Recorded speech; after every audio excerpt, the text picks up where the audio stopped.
జయశంకర్ భూపాల్పల్లి జిల్లా కేంద్రంలోని అంబేద్కర్ సెంటర్ వద్ద అక్రమంగా మద్యం తరలిస్తున్న ఆటోను పట్టుకొని డీవైఎఫ్ఐ ఆధ్వర్యంలో రోడ్డుపై బైఠాయించి నిరసన. జిల్లా వ్యాప్తంగా మద్యం వ్యాపారులంతా సిండికేట్గా ఏర్పడి విచ్చలవిడిగా బెల్ట్ షాపుకు అక్రమంగా మద్యం తరలిస్తున్నారని ఆందోళన. నిర్దేశించిన ధర కంటే ఎక్కువ ధరకు అక్రమంగా బెల్ట్ షాప్లో విక్రయాలు చేస్తూ ప్రజాధనం కొల్లగొడుతున్నారని ఆరోపణ. అక్రమ మద్యం విక్రయాలపై పలుమార్లు ఎక్సైజ్ సూపరింటెండెంట్కు, జిల్లా కలెక్టర్కు ఫిర్యాదు చేసినా పట్టించుకోలేదని ఆవేదన. బెల్ట్ షాపుల నిర్వహణ వలన యువత మద్యానికి బానిసై అనారోగ్యాల బారిన పడుతున్నారని మండిపాటు. వెంటనే బెల్ట్ షాపులో అక్రమ మద్య విక్రయాలను నిలిపివేయాలని డిమాండ్. ఇకపై మద్యానికి బానిసై ఎవరు మృత్యువాత పడ్డా దానికి ఎక్సైజ్ సూపరింటెండెంట్, జిల్లా కలెక్టర్, రాష్ట్ర ప్రభుత్వందే బాధ్యత అని హెచ్చరిక. మద్యం దందాన్ని అరికట్టలేకపోతే యువతకు ఉద్యోగ, ఉపాధి అవకాశాలు కల్పించాలని, ఉద్యోగాలు కల్పించలేకపోతే మద్యం దందాన్ని నిలిపివేయాలి అంటూ కిటుకు.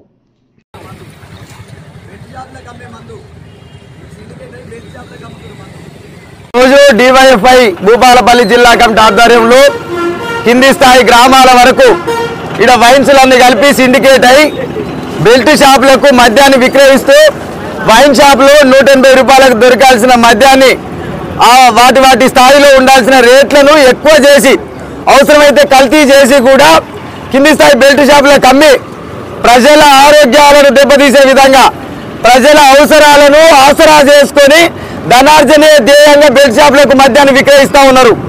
మేము ఈ మద్యాన్ని పట్టుకున్నప్పుడు ఎక్సైజ్ సూపరింటెండెంట్ గారే మాకు బాజాబ్తో పర్మిషన్ ఇచ్చారు. ఇక్కడ మేము అందరికీ లంచాలు ఇస్తున్నాము, లంచాలు ఇచ్చే నడిపిస్తున్నాము అని చెప్పి ఆ సిబ్బంది చెప్తా ఉన్నది. మేము దీన్ని తీసుకుంటున్నప్పుడు మా మీదకి దౌర్జన్యంగా వచ్చారు. మీరెవరు, ఎందుకు తీసుకోవాలి, మా సరుకులు మేము బాజాబ్తో అమ్ముకుంటాం, ఈ భూపాలపల్లి జిల్లాలో ఈ వ్యవస్థ అందరికీ ఉన్నది అని చెప్పి వాళ్ళు చెప్తున్నటువంటి పరిస్థితి.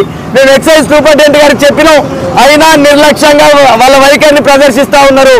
మేము దీన్ని వెంటనే గత కొద్ది రోజులుగా ఈ మద్యం బెల్ట్ షాపులకు పోవడం వల్ల, ఈ మద్యం వల్ల ఎక్కువ మంది జిల్లాలో యువకులు మద్యానికి బానిసలై అటు నుంచి గంజాయికి కన్వర్ట్ అవుతున్నారు.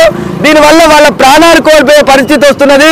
మేము గత కొంతకాలంగా కలెక్టర్ గారి దృష్టిలో పెట్టినాము, ఎక్సైజ్ సూపరింటెండెంట్ గారి దృష్టిలో పెట్టినాము.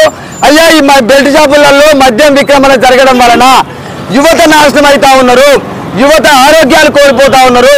ప్రజలు వాళ్ళు పనులకు పోయి వచ్చి బాధలను, నొప్పులను మర్చిపోవడానికి మద్యం తాగుతూ ఉంటారు. దాన్ని ఆసరాగా చేసుకొని బెల్ట్ షాపులలో కొన్ని లక్షల బిజినెస్ను వీళ్ళు నడిపిస్తూ ఉన్నారు. దీన్ని తక్షణమే దీనికి ఒక స్టిక్కర్ ఉంటుంది. ఈ స్టిక్కర్ను వేసి, ఈ స్టిక్కర్ రాజ్యాంగం నడుస్తుంది భూపాలపల్లిలో. ఈ స్టిక్కర్ రాజ్యాంగం ఏంటి అని అంటే, ఈ స్టిక్కర్ వేసిన లిక్కర్ కనుక తీసుకోకపోతే, ఇది కాకుండా తీసుకున్న బెల్ట్ షాపుల మీద దౌర్జన్యం జరిగే పరిస్థితి ఉన్నది. ఈ స్టిక్కర్ రాజ్యాంగం భూపాలపల్లిలో మన భారత రాజ్యాంగం అన్న ఇంప్లిమెంటేషన్ అవుతుందో లేదో కానీ భూపాలపల్లి బెల్ట్ షాపుల మీద ఈ స్టిక్కర్ రాజ్యాంగం మాత్రం పర్ఫెక్ట్గా ఇంప్లిమెంటేషన్ జరుగుతున్నది అని చెప్పి ఈ సందర్భంగా మీకు తెలియజేస్తా ఉన్నా. ఈ స్టిక్కర్ లేకుండా వేరే మద్యం కనుక కొంటే ఆ బెల్ట్ షాపుల మీద దాడి జరుగుతుంది. ఆ బెల్ట్ షాపుల్లో అమ్మే మందును వెనుకకు పంపిస్తారు. ఆ బెల్ట్ షాపులకు మద్యాన్ని ఇవ్వరు. చిన్న సన్నకారు వ్యాపారులను ఆసరా చేసుకొని దందాన్ని నడిపిస్తూ ఉన్నారు. కొన్ని రోజులుగా లక్షల కోట్ల బిజినెస్ నడుస్తూ ఉన్నది. ఇప్పటికైనా అధికారులు స్పందించి మమ్మల్ని మిస్గైడ్ చేసిన ఆటోలను ఇప్పటి గ్రామాలలో పంపించారు. ఆ సిబ్బంది చాలా దౌర్జన్యంగా మాట్లాడుతున్నటువంటి పరిస్థితి ఉన్నది. అధికారులు తక్షణమే వచ్చి ఆటోను సీజ్ చేసి, ఏవైతే ముందు పోయిన 4 ఆటోలు కూడా ఉన్నాయో వాటిని కూడా సీజ్ చేసి, ఈ జిల్లాలో బెల్ట్ షాపులలో మద్యం విక్రమణ ఆగాలి, వాటి ద్వారా గంజాయి ఆగాలి. లేదు వీటిని నడిపిస్తారా, మాకు వీటిని ఎట్లా నడిపిస్తున్నారో అట్లా ఉద్యోగాలు కల్పించండి. అట్లా ఉద్యోగాలు కల్పించకపోతే వీటిని బంధన చేయండి, మాకు ఉద్యోగాలన్నా కల్పించండి. ఇవి రెండు చేయకుండా మా యువకుల ప్రాణాలు, జిల్లాలో యువకుల ప్రాణాలు పోతే ఎక్సైజ్ సూపరింటెండెంట్ గారు, జిల్లా మెజిస్ట్రేట్ గారు, ఎక్సైజ్ డిపార్ట్మెంట్లో ఉండేటోళ్ళు, ఈ ప్రభుత్వం ముగ్గురు కూడా కారకులు అవుతారు. ఈ సందర్భంగా మేము తెలియజేస్తున్నాం. ఏ ఒక్క ప్రాణం మద్యం వల్ల పోయి